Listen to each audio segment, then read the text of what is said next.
So Helen, my sweet love, is here, but I don't think she'll mind that I am going to say someone else in this context.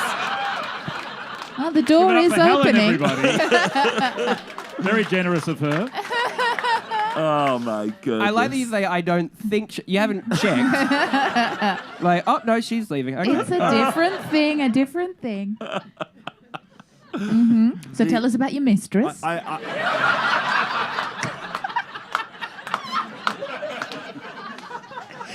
I've attributed a terrible joke to Helen in the show as well that I would like to apologize. I will deliver it as I deliver it in the show, which is before this tour, I started work on this show. Helen gave me a good luck card that said on the front, "You got this." And the joke is, I say, I must look like I didn't quite understand it, because she's like, "Oh, you got this," as in I trust that it'll go well. But my immediate thought was she'd given me a sexually transmitted disease.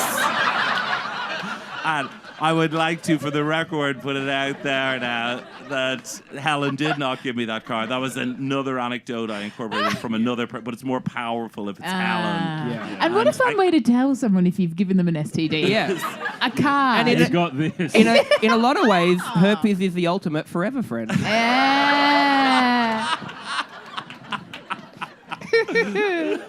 So I wish it was my former friend. One of the highlights of this year has been introducing Helen to a woman who was my producer at the Melbourne Comedy Festival in 2007 and 2008. Comedy wasn't really her thing and has since gone on. She produces indigenous dance stuff now. Her name is Nina Bonacci, and she lives here in Melbourne. And, I mean, there's a touch of the Josies to it, as in it's a friendship that when I look at the WhatsApps, there's times we haven't spoken in 3 or 4 months or whatever, but then she'll send me an 8-minute catch-up voice message. And there aren't many people that an 8-minute voice message is something to look forward to. Yeah, that's a podcast. That's a podcast. It's a podcast. And she and I became friends. I will always remember this. In 2008, at the Adelaide Fringe, it was so hot. We used to get the train to... How hot was it? We would get the train to Glenelg, the beach, at 11 because it was like still mid-30s kind of thing, and would get into the water sometimes up to our waist with plastic glasses of wine and pâté. Wow. And you know, the main reason I remember this is because she sent me a newspaper article about 2 months later that there'd been Australia's first great white shark attack for a long time on this beach in Glenelg. And if you were trying to get attacked by a great white shark, you would go out up to your waist at midnight and chum the water with duck liver pâté. You might you know the way they can smell blood from 10 kilometers away or something? This is half a thing of cold pâté going in. So, not only is this person bleeding, their blood is being melded up and with fat. It smells delicious. What is these, currants? They love a cheese board. They do.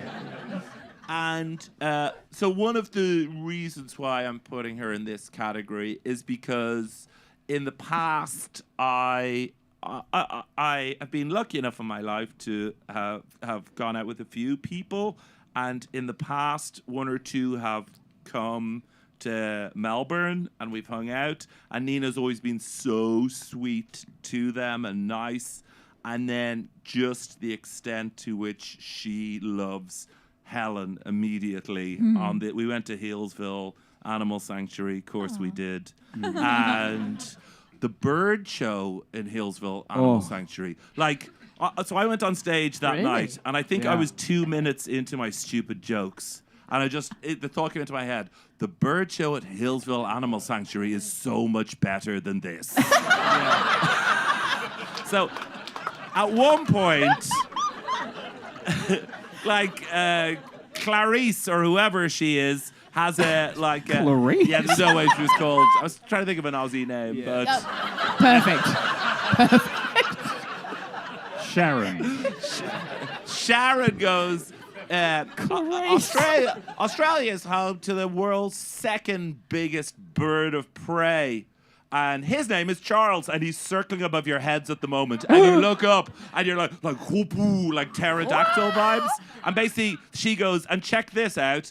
She goes, it's one of the only animals on Earth that can use tools, like there are a few others, like this stone, and throws it up. The frickin' bird catches the stone. She goes, she likes to break ostrich eggs and puts down a fake 3D printed ostrich. She did say it was 3D printed, which took something away from the whole thing. Yeah. And the bird of prey lands, gets the rock, and just fucks it at the, with a flick of the head. And I'm like, my show is bullshit. If The Age wants to give my show 4 stars, they're gonna have to raise that rating to 7 or 8 for the Healesville Animal Sanctuary Bird Show.